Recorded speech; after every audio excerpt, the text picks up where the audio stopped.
o que ele quer é antecipar um dos efeitos da sentença de divórcio ou de separação. A sentença produz vários efeitos, né? Dissolve o vínculo, produz efeitos relacionados à divisão do patrimônio, entre outros, o efeito de fazer cessar definitivamente o dever de coabitação. Olha, eu não posso obter isso agora, então eu antecipo provisoriamente esse efeito. Eu quero a suspensão desse efeito. Mas essa terminologia e essa forma de fazer esse pedido 10 anos atrás não era usual.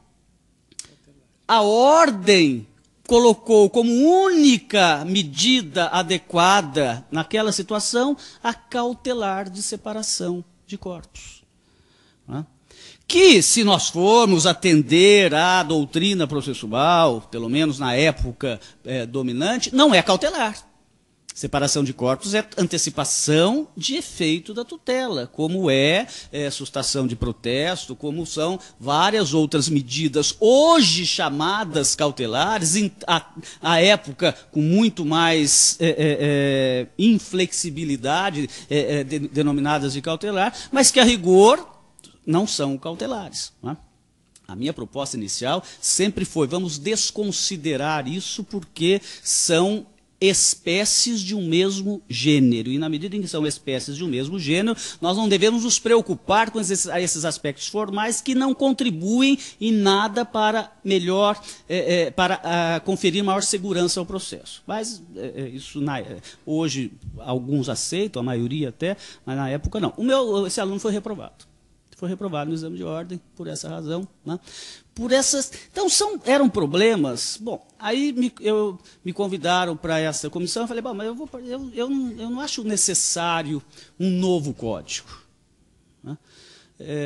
Aí depois eu fiquei pensando, mas eu estou sendo paradoxal, eu estou sendo contraditório, se eu estou apontando tantas antinomias decorrentes dessas mini-reformas, talvez uma modificação não feita de maneira pontual e em momentos diferentes, mas uma modificação global feita no mesmo momento, permita uma maior harmonização do sistema, né, evitando que ele brigue, que as suas normas briguem entre si, e a tentativa também de eliminar essas antinomias. Bom, aí eu participei da comissão, foi uma coisa bastante agradável, e discutimos muito cansativo, muita pressão, porque tinha que acabar em 6 meses.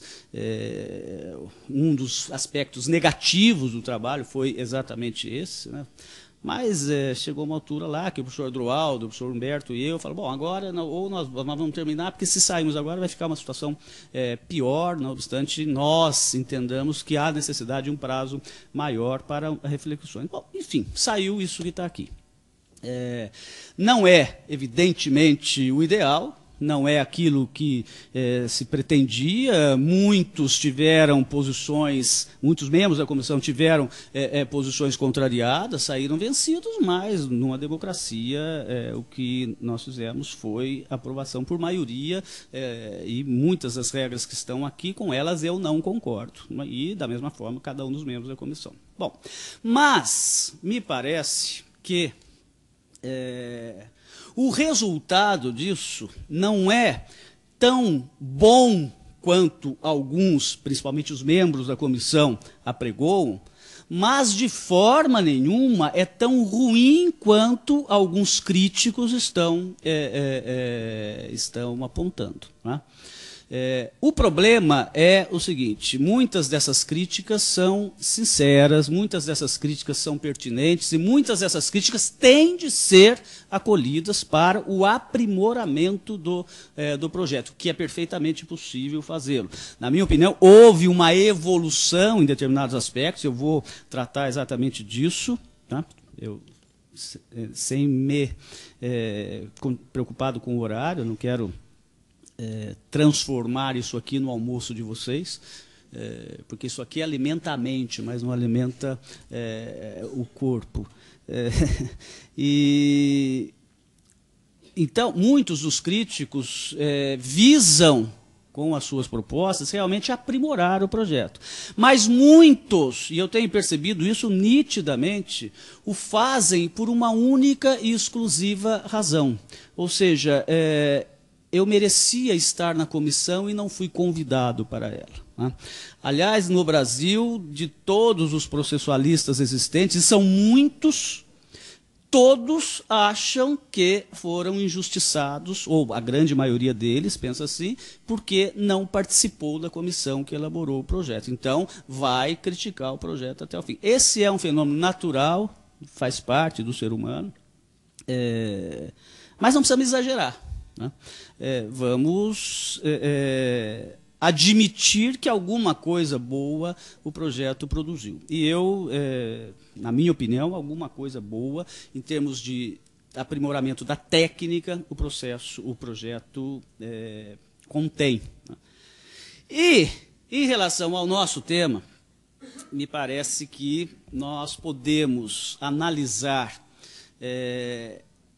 as reformas à luz das garantias e dos princípios constitucionais do processo, e com isso talvez mostrar a vocês que houve muita melhora. Houve aprimoramentos, nós avançamos em muitas coisas, eu estou convencido disso em determinados aspectos. Tá? Principalmente aqueles que resultam de propostas minhas. Né? É uma coisa, uma coincidência, mas... Olha, o que nós esperamos deste fenômeno chamado processo? Em primeiro lugar, nós precisamos saber o que é isso, o que nós consideramos como processo. Né? Eu entendo que processo nada mais é, né? Isso não é meu, isso é de Carnelucci, um método de trabalho. Existem problemas nas relações entre as pessoas, relações reguladas por regras jurídicas, que muitas vezes não são observadas por divergências, por resistências, ou por má compreensão, ou por sem vergonhice mesmo. Em suma, há problemas no âmbito das relações regidas por aquilo que nós chamamos de direito material. Né? As crises de direito material, aquilo que Carnelucci chamou de lide ou litígio, esses problemas existem, e quando não são resolvidos espontaneamente eu digo pelos próprios destinatários da norma, fazendo acordos, se compondo, né, eles acabam sendo trazidos àquela atividade estatal que se propõe a resolvê-los coercitivamente. Qual é a atividade estatal? Essa que nós exercemos. Bom, nós não, né? Alguns aqui exercem, e eu exerci até 3 meses atrás. E nós temos de resolver isso. Essa é a nossa função, nós somos pagos para isso, nós exercemos uma parcela do poder estatal que nos foi conferida para, e nos tornou aptos a atuar coercitivamente a vontade da lei, eliminando os litígios e restabelecendo a paz na sociedade. É para isso que nós exercemos essa parcela do poder estatal, nós os juízes. Como é que fazemos isso? O Estado disse, olha, eu tenho uma fórmula para vocês fazerem isso. E a fórmula é essa. Primeiro, vocês não devem agir de ofício, porque senão vocês podem acabar atrapalhando aquilo que eventualmente pode ocorrer de maneira espontânea. Então vocês vão ser provocados. Né? E, em sendo provocados, para que haja uma visão dos dois lados da controvérsia, vocês chamem aquele contra quem está sendo pedido alguma coisa para que ele se manifeste. Né? E assim sucessivamente. Os atos serão praticados assim, assado, assim, assado. Se houver necessidade de provas, vamos produzi-las. Se não houver, julguem já. Há determinadas situações que você já sabe que devem ser rejeitadas de plano, então rejeitem. Em suma, o Estado nos deu, o legislador, né, o Estado legislador, nos deu como nós devemos atuar para podermos cumprir a nossa função, o nosso objetivo, que é solucionar aquele litígio. Esse como nós vamos atuar é o método de trabalho que nos foi concedido para nós podermos trabalhar. Né? Da mesma forma que aquele que exerce qualquer atividade profissional deve seguir um método para poder alcançar os seus objetivos, nós temos o nosso método de trabalho.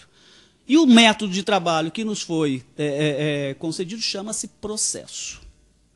Bom, quais são os principais, na minha opinião, quais são os principais valores a serem cultivados e observados, respeitados nesse método de trabalho? Eu sugiro a vocês que nós escolhamos 2 principais valores que, na minha opinião, são suficientes para resumir aquilo que esperamos desse método de trabalho. Em primeiro lugar, eu quero um método de trabalho, se eu necessitar dele, não como condutor, não como órgão estatal que vai dirigi-lo, mas como alguém que necessita daquele método para poder satisfazer um direito seu, ou um suposto direito seu. Se eu necessitar desse método, eu quero que esse método seja um método, na medida do possível, seguro.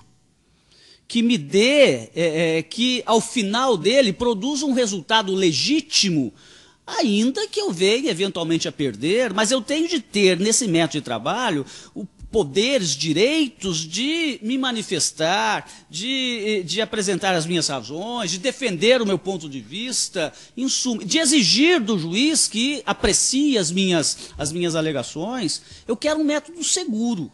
Né? Eu tenho confiança no juiz, mas ele precisa ter conhecimento total da minha situação, da minha realidade.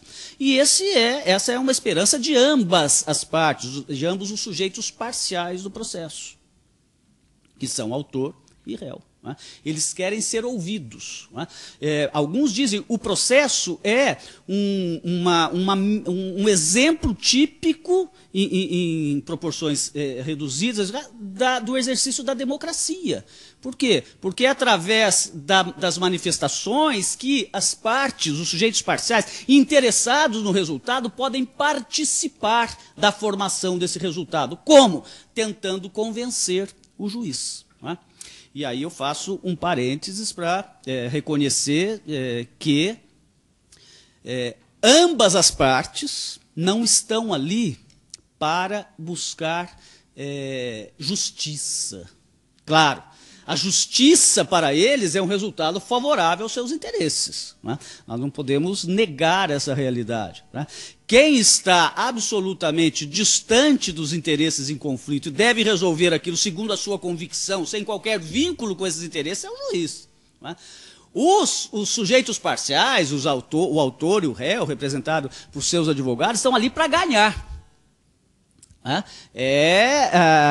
Nós costumamos dizer que o processo, a manifestação das partes do processo, isso revela, o processo é um fenômeno dialético.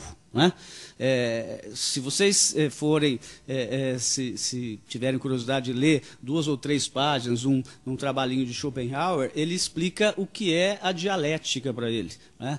Que a dialética nada mais é do que a participação numa discussão para vencer. Quer dizer, os integrantes de uma discussão dialética, cada um deles quer vencer. Mas quem tem razão? Não importa quem tem razão, eu estou aqui para vencer. Né? Schopenhauer diz que o ser humano age sempre assim, dada a sua natureza. O ser humano, para ele, é essencialmente mau, ruim. Então, por vaidade, ele quer vencer sempre. Do processo, o problema não é esse. O processo, se eu tenho interesse e vou deduzi-lo lá, é porque eu acho que tenho razão. Né? E não me importa, e vou tentar convencer o juiz de que eu tenho razão. A possibilidade de que isso ocorra, e é necessário que isso ocorra, confere segurança ao instrumento. Segurança de participação, porque eu tenho o direito de convencer o juiz de que eu tenho razão. Né? O juiz tem de ser suficientemente esperto e tem de ter conhecimento suficiente